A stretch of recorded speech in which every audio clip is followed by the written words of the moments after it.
This module looks at setting the ignition points and their replacement.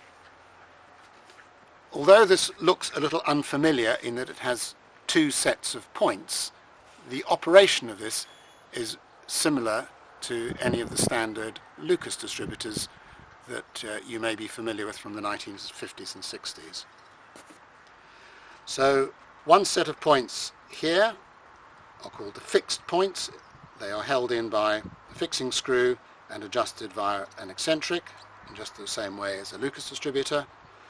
The second set of points is held in the same manner, but is also attached to a movable plate with these two red painted screws, which is adjusted by this red painted eccentric. And the reason for that setup is to synchronize the points, which we will cover in another module. So setting the points is identical to any other distributor practice. Rotate the distributor arm so that the lobe is on the highest point, and for the twin point distributor on the Talbot, the gap is between 18 and 22 thou. So this is a 20,000th feeler blade between the points. If there's any need for adjustment, slacken this screw, rotate the eccentric one way or the other, tighten up the screw. To adjust the next set of points, simply rotate the shaft, insert the feeler gauge, and do the same.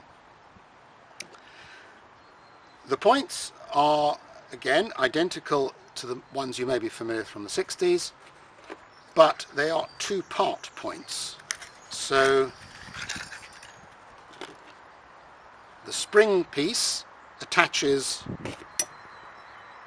to here,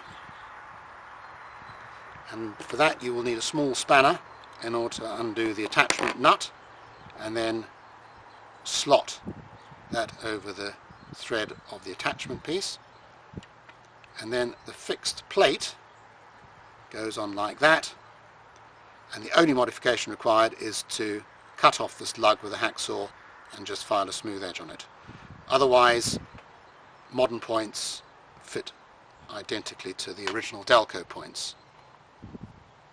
These points are available from the Lucas, so DSB 706, and they are listed as fitting Triumph and Vauxhall, and believe it or not, Talbot, but not our Talbots, but the Talbot Avenger.